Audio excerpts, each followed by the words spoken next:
I've known Jeff Hubing for about 10 years now. He has his MA in Biblical and Theological Studies, his PhD in New Testament and Early Christianity. He's written a book called Crucifixion and New Creation.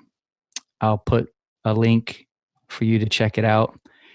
It is a commentary basically on Galatians. And that's what we're going to be talking about today. Jeff, I'm so happy to have you with me. Thanks, man. It's great to be with you. We'll just keep it real surface. I know you could go really deep in this book, but just for those that have not a great understanding of Galatians, I'd like to just ask a couple of surface questions and you can go with it from there. Yeah. So, who wrote the book of Galatians and how do we know? Yeah, so Galatians is a letter, in fact, and we know who wrote it because in the ancient world, people who wrote personal letters began them by identifying themselves. So if you look at Galatians 1, verse 1, the first thing you read is Paul, an apostle, not from men nor through man, but through Jesus Christ, and God the Father who raised him from the dead, and all the brothers who are with me. So at the very outset of the letter, we have the identity of the author, Paul, an apostle. That identity is confirmed, in fact, later on in the letter, chapter 5, verse 2, where he says, look, I, Paul, am telling you that if you accept circumcision, the Messiah will be of no value to you. Or Christ, the Greek kind of translation of that Hebrew term, Meshiach. So Paul is identified twice in the letter. He says that there's other people with him that presumably are known to the people to whom he's writing.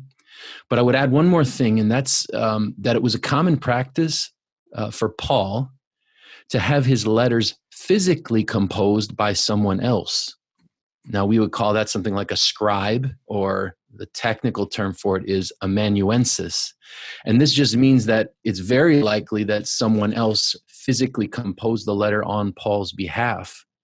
He mentions that, in fact, in several of his letters, that there was somebody else who had used, their own hand to compose, and then he adds later on like a greeting or, something in his own hand. And we have that mentioned in Romans, 1 Corinthians, Colossians, 2 Thessalonians, even Philemon. And in Galatians, we suspect that's the case because of chapter 6, verse 11, where he says at that point, see with what large letters I'm writing to you with my own hand. He makes a point to draw their attention to the fact that at this moment in the letter, he seems to have taken matters, quite literally, into his own hand to write the last section of it. So, Paul identifies himself 2 times, and then, his, of course, relationship with the readers is also explained consistently throughout, and those things match up with a lot of what we know about the Apostle Paul. What can we know about the Galatian people? Yeah, that's a great question. I mean, there's a lot you can know by actually reading the letter in terms of their identity, their status, their history with Paul. It seems that these people were residents of an area that we would identify today as modern day Turkey. In the ancient world, it would have been called Asia Minor. And it seems that they were largely Gentiles. It seems that they had a history with Paul where they received the gospel from him at a certain point, but were now being challenged, manipulated, even perhaps pressured into abandoning the message they had once kind of clung to, and now turning to another gospel in Paul's language, Galatians 1:7. There's a little bit of scholarly debate about exactly where these people were located geographically. And the debate is because the terminology Paul uses in chapter 1 and verse 2, where he says, to the churches of Galatia. The debate centers around what he means by Galatia. because there are actually two kind of related regions that Paul could be referring to here. One based more on an ethnic status. Galatians were initially an ethnic group that migrated to Asia Minor from Europe, or at least the eastern parts of Europe. And so there's kind of a region that was known because it was inhabited by these ethnic Galatians. But the point of contention is that there was also a kind of political territory that the Roman Empire referred to as Galatia. And that would have included territory further south than the territory where the ethnic Galatians initially had settled.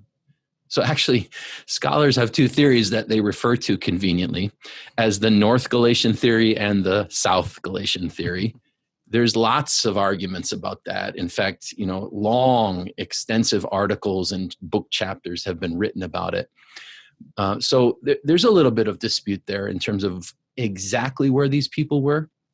But on my end, the message of Galatians doesn't depend specifically on which, of those theories you adhere to.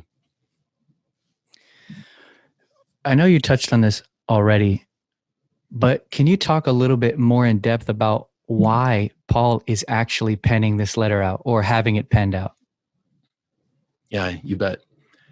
When we look at that specific question you're asking right now, we tend to refer to that as the occasion for a letter. Each individual letter in the New Testament, for example, has its own occasion. The occasion is like the combination of circumstances and motives that prompt someone like Paul or Peter or James to compose a letter and send it out. In this case, there seems to be a scenario that is affecting an entire region of churches. And it's real important to consider that. Chapter 1, verse 2 says, to the churches of Galatia. And in Paul's day, typically you would just have, a church in a city. It's not like today where you walk down the street and, there's the Baptist church and there's the Methodist church and there's the, Assemblies of God or whatever. Like usually there's one group of people in the city that are loyal to Jesus, and that's it. So when he refers to the churches of Galatia, you can have a lot of confidence that what he's talking about are multiple cities in this region, believers in multiple cities that are being affected by a specific kind of, Paul's language is agitation. He refers to a group of people that he calls agitators. And he kind of ascribes blame to them for bringing about trouble. Like they're troublemakers.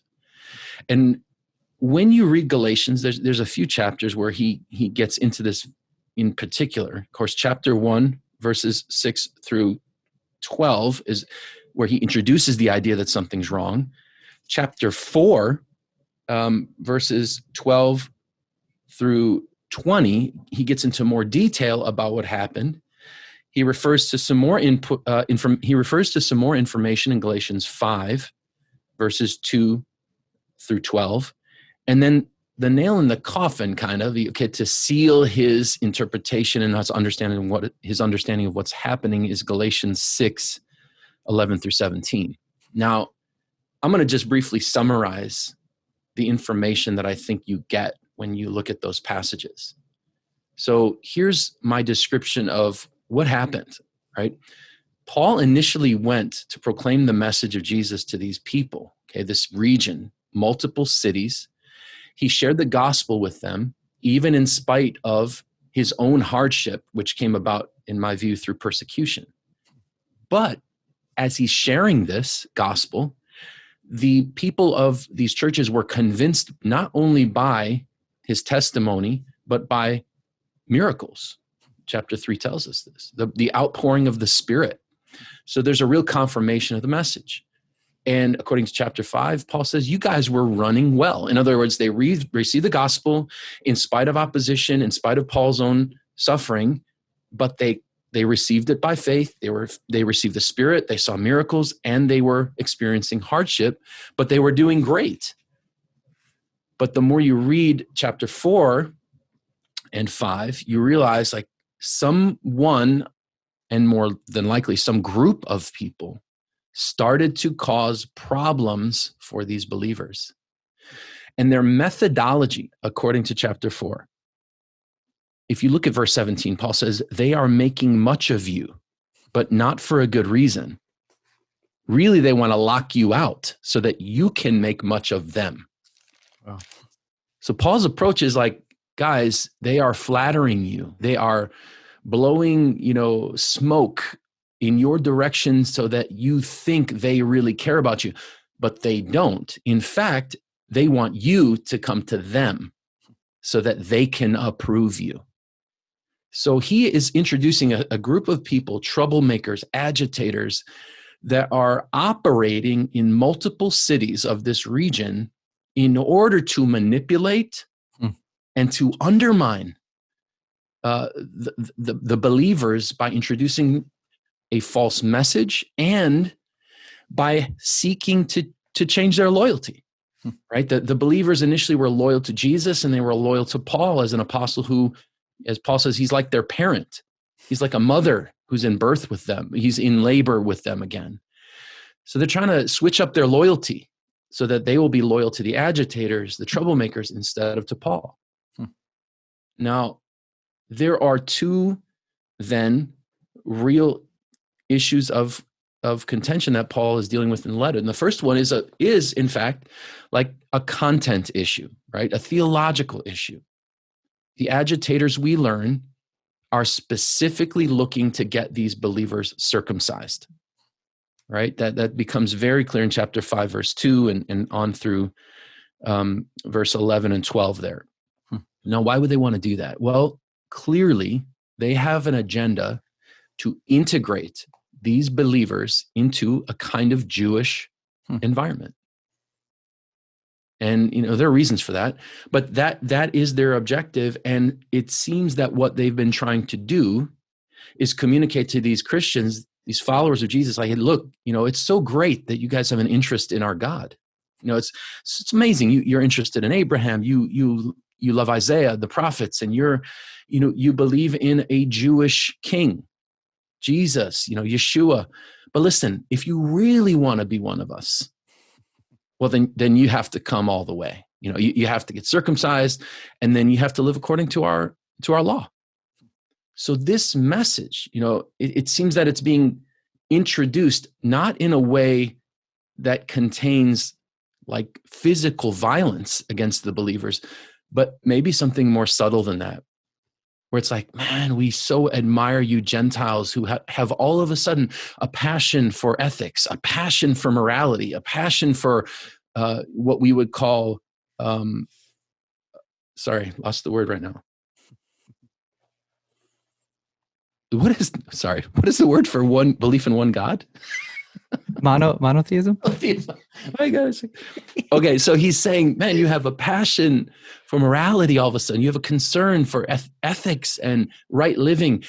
All of a sudden you believe in monotheism. There's only one God. This is wonderful. But listen, you're not quite there yet.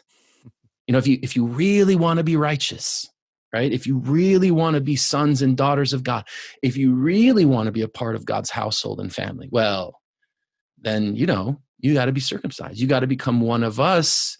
We're the ones you got the Bible from. We're the ones you got Jesus from. Listen, come on, just come all the way through.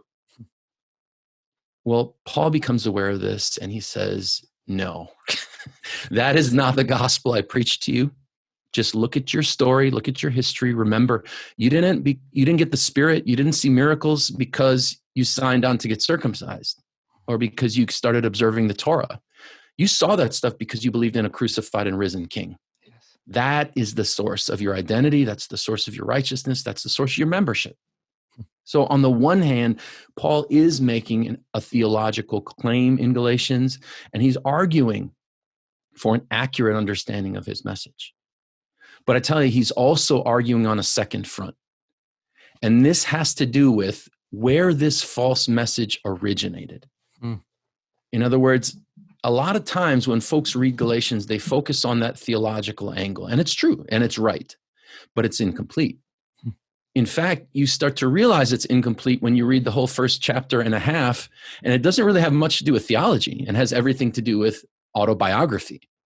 Paul telling his own story, identifying himself on both sides of a critical issue that shapes the rest of the letter. And that issue is persecution. Wow. Paul identifies himself both as a persecutor of the church in chapter 1, and then someone who was persecuted following that in chapter 2 and chapter 5. And he says, like, you have to understand something about me. My story, I understand where these people are coming from who are trying to pressure you into doing that. I used to do that. And you have to understand something else about me, is that now that I'm on the other side, now that I represent Jesus rather than oppose him, I see that opposition, I see that persecution as a validating factor in my apostleship, in my ministry, and with my gospel proclamation. It's not something to be avoided. It's something to be welcomed. So the real question for Paul is, where does this false message come from? And the typical answer, at least that I often read in other scholars, is that these agitators, these troublemakers, were just devoted Jews who loved their religion and they loved the Lord, and they wanted to win these people over to Judaism because of their passion for the law. Problem is, it's not what Paul says. If you read chapter 6, verses 12 and 13, he exposes the underlying motive of these troublemakers. Look what he says. He says, it is those who want to make a good showing in the flesh who would force you to be circumcised, and only in order that they may not be persecuted for the cross of Christ. Wow. For even those who are circumcised do not themselves keep the law, but they desire to have you circumcised in order to boast in your flesh. Sheesh. Man, this is a lightning bolt right here. It reveals Paul's understanding into these troublemakers. They're not even sincere. They're not trying to convert you because they care so deeply for the law. They're trying to convert you for one reason. They're scared. They themselves are afraid of suffering persecution. And that is what's motivating them to try to get you to come their way. So for Paul's point of view, it's not just a theological question, it's what triggered the bad theology. It's not just a theological dispute, it's a very practical one. From Paul's point of view, your fear of persecution has generated a false gospel. So it's not just, oh man, they just disagree with us theologically. It's no, they're cowardly, and as a result, they have generated another message to relieve them of the pressure and the potential suffering that comes from holding to the true gospel that Paul had already articulated. That's fantastic. How would you say such a thing makes its way into our day? Well, it's not too hard to imagine, is it? I mean, look, here's something Paul, let me just quote this from Paul, right? This is the very next verse, chapter 6, verse 14. Far be it from me to boast, except in the cross of our Lord Jesus Christ, by which, and listen to this, the world has been crucified to me, and I to the world. Neither circumcision counts for anything, nor uncircumcision, but a new creation. Do you know what's so radical about the gospel that Paul preached? Is that he refused to take a side, either circumcision or uncircumcision. Uh-huh. He said, you're wasting your time. You're not thinking straight. This isn't about either one of those. It's about new creation. Paul stands in a place where he says, your arguments on both sides are irrelevant. Mm-hmm. This is not about you better get circumcised or you better not. This is about new creation and the crucifixion of the world. and I to it. You say, well, bro, that's tremendous. I love your language. Yeah, but what does that even mean? Right, that's the issue. What does that even mean? What it means is that from Paul's point of view, people who are not in Jesus Christ are ruled by something called the cosmos. Wow. The world. In chapter 4, he refers to the stoicheia of the world, the elemental powers of the world. Wow. That govern human beings in such a way that they are not free, as Paul says they should be in chapter 5. They are not free to serve God. They are not free to love God. They are not free to serve one another. They are not free to walk in the Spirit. They're under bondage. And because of that, people in the world system need liberation. So, from his point of view, the gospel doesn't just guarantee forgiveness, which it does, and it's absolutely necessary, Romans 5. But it also brings a liberation. Wow. Romans 6, right? If you're buried with him, then you're free. You are no longer under the bondage of sin and flesh and law and world.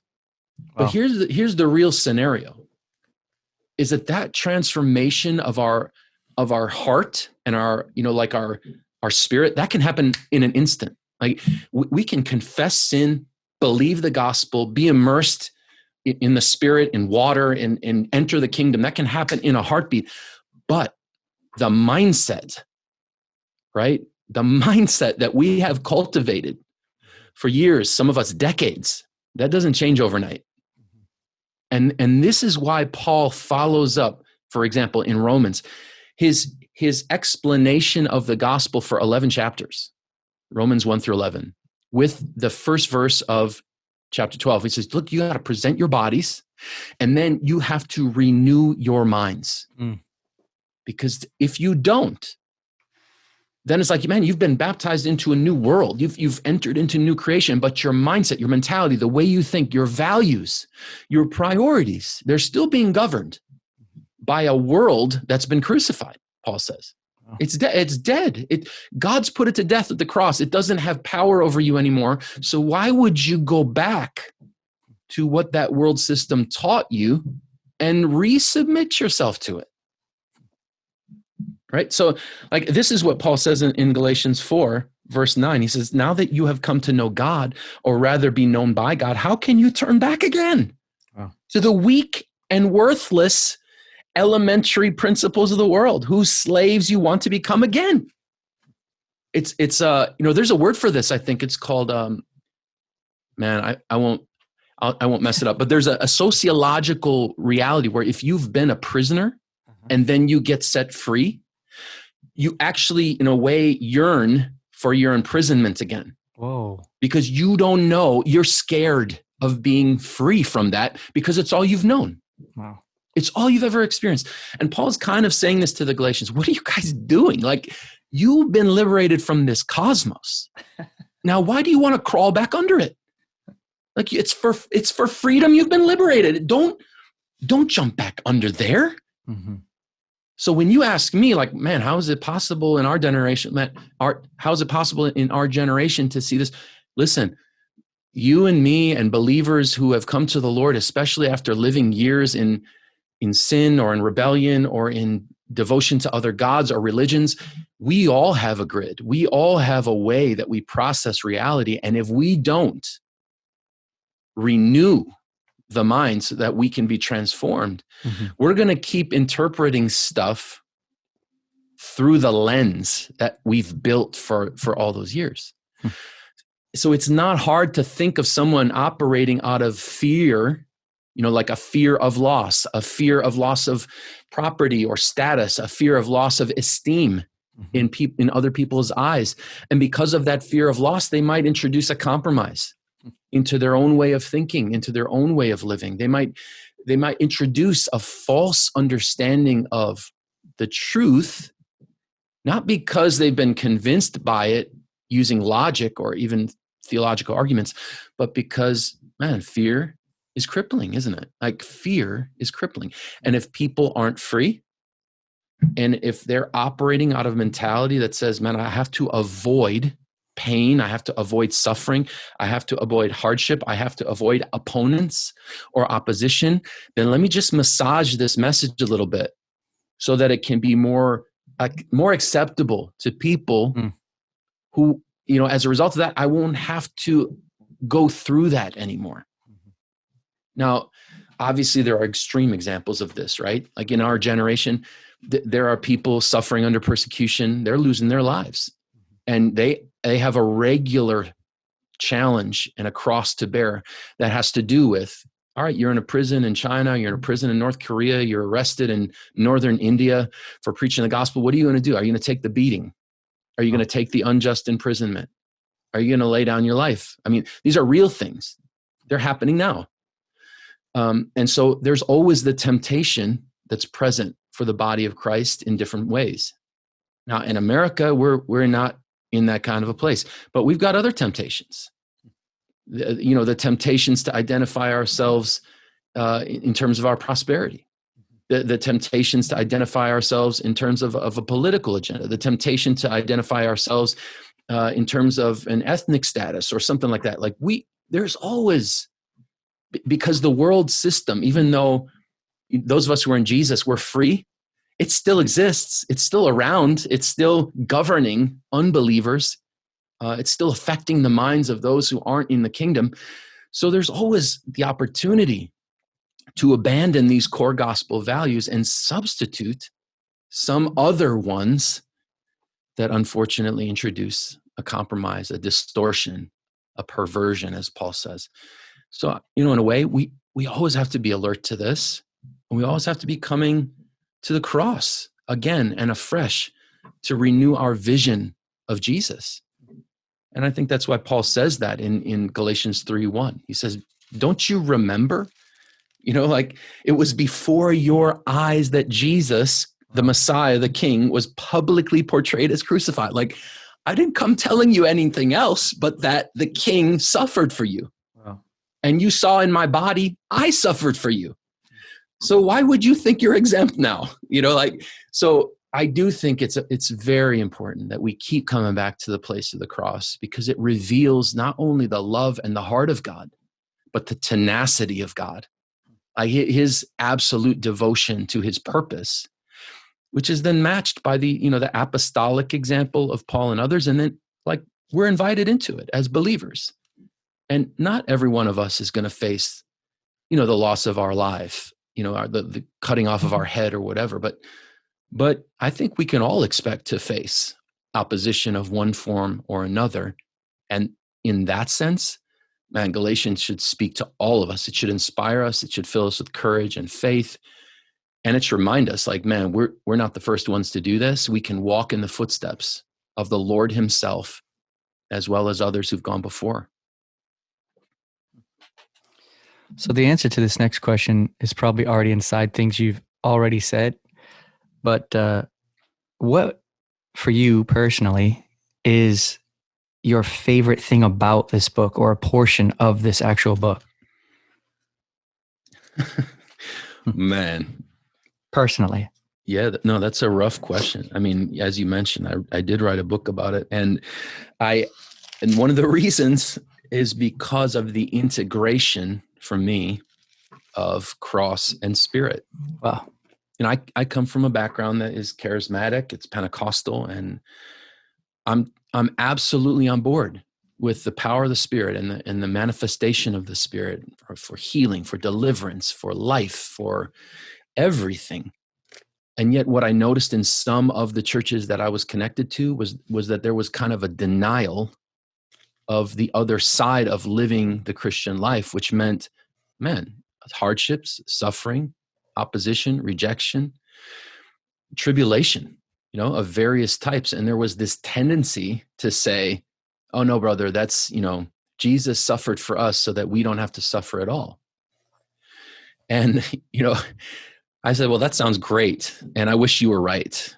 But when you read the Bible, I don't know how you come up with that, especially a book like Galatians, where Paul is telling them, man, walk in the Spirit. He's telling them, yeah, you experience power, you experience miracles. But then he's also telling them, look, the cross, being crucified to the world and it to us, that is going to mean trouble. He said in chapter 5, verse 11, if I am preaching circumcision, why am I still being persecuted? In other words, Paul he's continuing to experience persecution as an apostle. 2 Corinthians 11, he lists a catalog of what he calls like his qualifying marks for ministry, right? Now you ask somebody today, what qualifies you to be in ministry? And they're going to start listing, well, I preached at this campaign in South America and we saw people healed and this many people have been saved and born again and this many churches have been planted, whatever. And look, I'm not minimizing any of that, but Paul's resume in 2 Corinthians 11 was constituted by things like, well, I've gone without food. I've gone, without lodging. I've been in danger in the city, danger in the country. I spent a night and a day in the deep, in the water, in the sea. I've been harassed by people outside. I've been harassed by false brothers inside. He's basically listing off his sufferings, saying, hey, these are the things that legitimize the work that I'm doing. Not just the miracles, it's the hardships. And even at the end of Galatians, chapter 6, verse 17, from now on, stop, let no one keep causing me trouble because I bear on my body the marks of Jesus. What's he getting at there? Well, I think in my view, it's the scars from persecution. This dude has been beaten with rods. He's been stoned. He's been whipped. Think about it, 5 times by synagogue rulers. If it's me, after the first time I get whipped in a synagogue, I'm not going back. Like, okay, this is how they're going to react. But he actually submitted to it, like voluntarily, 5 different times. Sheesh. So like, as I read Galatians, I'm thinking to myself, look, this is just so central to the reality of the gospel that the kingdom has invaded the present world system, but it hasn't immediately removed all evil. In fact, in Galatians 1:4, Paul says, you guys are living in the present evil age, even though you're also free, even though you're also in the Spirit, even though you're also under the rule of Jesus. So I always, in Galatians, I feel like I'm always drawn back there because of the powerful integration of power and suffering that marks not only the ministry of Paul, not only the apostolic gospel and witness, like you reading Acts, but the identity of Jesus himself. So that, that passage, Galatians 6:14 and 15 there, that's what my book is essentially about. And that's really the passage that I go to. I mean, look, this is the bottom line. Mm-hmm. We need to operate as people who have been born into a new world, wow, even though the other one is still existing all around us. And you want to know how to govern that? You want to know how to map out a way of life in the context of that? Then you got to look at the cross. And you have to remember this. Like, there is going to be opposition. There's going to be hardships. James describes them as various kinds of trials. That's going to mark reality for us. But because we're in new creation, we don't have to bow. We do not have to lay down in front of these things. Man, we stand with confidence. And we know that because of that cross, not only are we forgiven, but we're liberated. Not only are we recipients of the love of God in Jesus Christ, but now we are empowered to walk in the way that he walked. Yeah, man, let's pray for miracles. Let's have prophecies. Let's have angelic visitations. Let's have revival and an outpouring of the Spirit. However, let's also remember what the apostles faced when they had all that stuff. People getting imprisoned, people getting driven out of their homes, moved out of their cities, having to relocate, having to be on the run, having to go down through a wall in a basket to get out of a city to spare their lives. Let's not read the testimony of the scripture in a one-sided way. Let's walk like Jesus walked. Let's walk like the apostles walked. Let's be consistent with that apostolic gospel. So, I mean, that last, I know went well beyond your question, but that last passage of Galatians 6, man, to me, that is, if you want to know what is Galatians about, that That's kind of like the bullseye.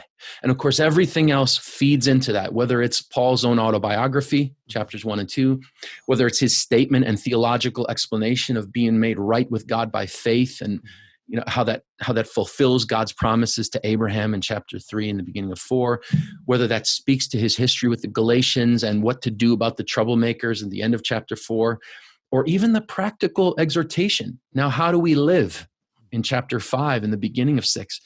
All of it stems from this core foundational reality of new creation and the death to the old through the cross of Jesus. That's beautiful. I remember a couple of years back, I interviewed you on the Spirit as God's presence in the world today. And last two questions here. The fruit of the Spirit in 5:22, if you were just to say a couple of interesting things to you about such a phrase, the fruit of the Spirit, and what they are, maybe you could talk on that for a minute, and then we'll go to the last question. We'll be finished. Oh, good question. Okay, so I like this language. So I'll say 3 quick points. First, fruit is organic. It grows out of an existing seed.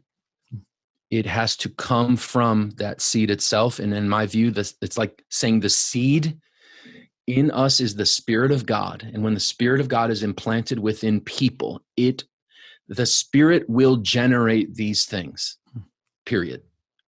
So what Paul is not saying is, you know what, you're supposed to be good people, so try really hard to do this stuff. It's exactly not what he's saying. Excuse me. What he is saying is the Spirit of God lives within you. And if you yield to that Spirit, he will generate these things within you. So there's an organic metaphor. What it means is that the power and the initiative lies within God's presence itself. Point 1. Point 2, these are character qualities, right? These are not activities necessarily, but they are attributes. So one of the first priorities for any believer is the cultivation of the character of Jesus. So when you talk about these terms, love, joy, peace, patience, kindness, goodness, faithfulness, gentleness, self-control, like those are markers of maturity precisely because they match the character of the Lord. Generated by the Spirit, point 1. Character, point 2.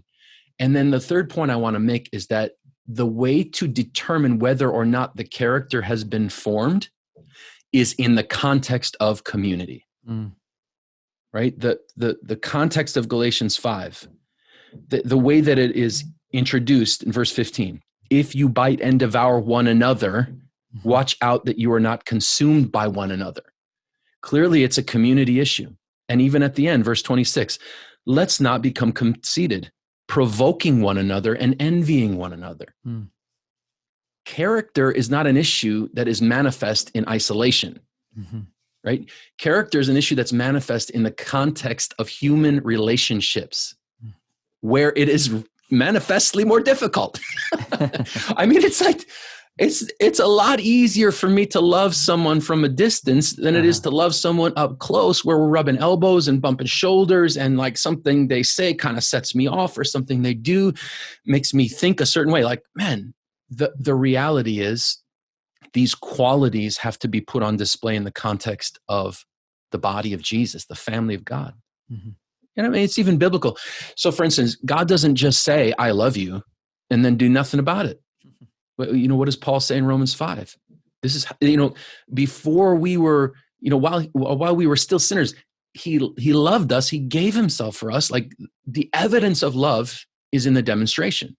The evidence of patience is not just what you think in your mind. It's the way you respond to a brother or to a sister when they're pushing your buttons. Right? The evidence of kindness is not just your thoughts. The evidence of kindness is the manifestation of those thoughts through obedient action. So I think what I would say about the fruit is like, look, yes, they're organic. They're generated by the Spirit. 2, they are all about the formation of character. and Christ-likeness in the believer. Number 3, the way that that Christ-likeness is manifest is through interpersonal relationships. And that becomes the test of the degree to which we have been conformed to the image of Jesus, and also can help reveal our blind spots. Like, have you ever had one of those moments where, sometimes for me, it's with my wife, or it's my kids, or it's somebody that, we're working with in one of our churches. It's like, see, let me take responsibility right now. That wasn't good. I apologize. Let me own that. Lord, forgive me. And it shows us, right, where we still have to go. Mm-hmm. And I think that's by design. You can't reach maturity as a believer without the people of God. Mm-hmm. Now, again, I say that as a general statement. Obviously, there's some people locked away in prisons and whatever else. Like, the Lord will care for them. I have no question about it. But I think Paul's ideal and his intention and hope as he writes these letters is that the people understand, like, man, together you're being conformed to the image of the Son of God. And that means I need you and you need me, because we can't really get a grip on the maturity and the development of our character until, man, we're thrown into life together. And anybody who lives in a family or with roommates, or, this by experience. Like, when you live with people and you're around them all the time, it will bring out in you the irritations, the frustrations, the disappointments. And then what do you do with that? Well, by the Spirit, we put to death the deeds of the body. By the Spirit, we yield to the leadership of the Lord. We submit, we repent, we believe, and we follow. So, I think that's a very important section there, which in Paul's mind is giving the Galatians a grid for, like, okay, if we're not going to live according to the law, then how do we live? Mm-hmm. Paul says, well, here's how you do it. You submit to the Lord Jesus. You be full of the Spirit.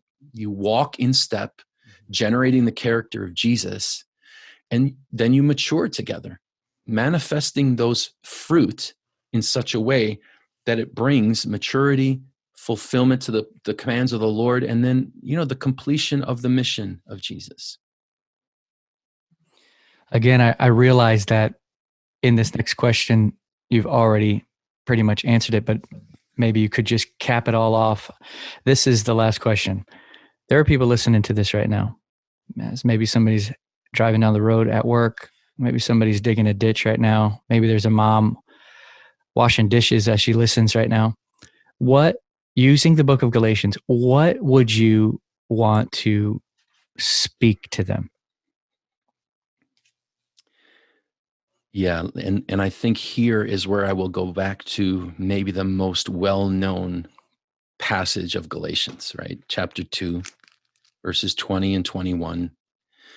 And Paul says that I have been crucified with Christ. It is no longer I who live, but Christ who lives in me. And the life I now live in the flesh, I live by faith in the Son of God, who loved me and gave himself for me.